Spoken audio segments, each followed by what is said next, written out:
It all starts once upon a time, and then they end happily ever after. Now that, ladies and gentlemen, is what fairy tales are all about. My humble greetings and salutations to one and all. I can still vividly remember the very first time my parents brought me to a bookstore. I was enthusiastic, filled with happiness to delve into a world where books and fiction tales became my best friends. My mom then started reading me one fairy tale every night before I go to bed. The effect of this was, I started assuming that these fairy tales are real. I soon became a part of the land that these fairy tales took place. As I grew older and older, I always had the belief that fairy tales were real, until one fine day, everything was shattered. When I was 7 years old, primary school, small kid, there was this one road trip that my school was organizing, and I was extremely happy to go for the road trip. I ran and asked my mom for permission to attend the road trip. I asked her, can I please go for the road trip? It's to a zoo. I want to see the animals. And she clearly said no. And her reason was, simply, how can she trust me with some strangers? And I asked her, hey lady, didn't Snow White live with 7 strangers whom she never met before? How is this fair? Being a mother, or must I say Indian mother, she just smiled and walked away, leaving me clueless. Incident number 1. When I was 12 years old, it was the last year in my primary school. We are all going to go to different secondary school, and we might not have time to hang out with one another. So we all gathered around and decided to have a sleepover. So final thing before our friendship ends. Once again, I ran to my mom.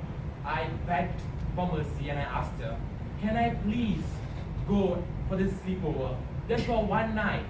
And all she said was, you, being a normal teenager, 12 years old, you're not supposed to be anywhere else but home after 10 p.m. And I asked her, Cinderella left the house at 12 o'clock. It was the midnight and she left the house. How is this fair? And all she did was once again smile and walk away, leaving me clueless. See, ladies and gentlemen, this is where my belief in fairy tales was shattered. I believed in them, I trusted them, and later, just to find out, they don't apply in real life. But the real moment of realization came when I entered secondary school. There was this new girl to the school, a very pretty girl, I have to admit. And she told me that her mother, her biological mother, passed away, and she lives with a stepmother. The first time when I heard the word stepmother, I was like, oh God, pity this girl. This stepmother must be some cruel lady with some broomstick, must be evil, must be a demon in disguise. And I asked her, her name was Lucy, and I asked her, Lucy, are you a slave in your house? Do you like clean everything in your house? Does your mom torture you? And to my surprise, she told me that her stepmother loves her to the extent that she never felt the loss of a biological mother. And this shattered my belief. Why did I even think that stepmoms are cruel, evil, and wicked? Once again, thanks to fairy tales.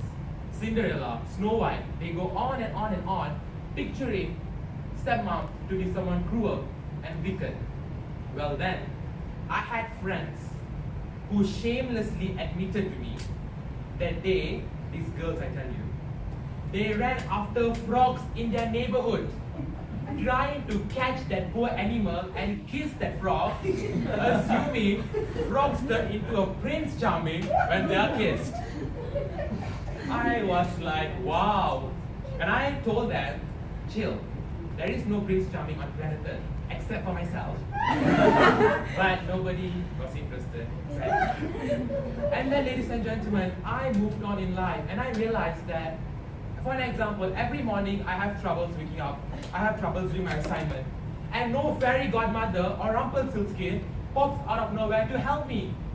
They just don't exist simply on planet Earth. And I felt to myself, fairy tales are not always true, huh? But they gave you that sense of realization when you were a kid. At times, when I was a kid, I have to admit, I wondered, will my nose grow long when I lie? Are there any mysterious creatures living underneath my bed? Soon, when I grew up, all I realized was, it isn't real. It's just there to entertain me. But the question here is, right, why do fairy tales exist in the first place, right? Or must I quote this from Taylor Swift?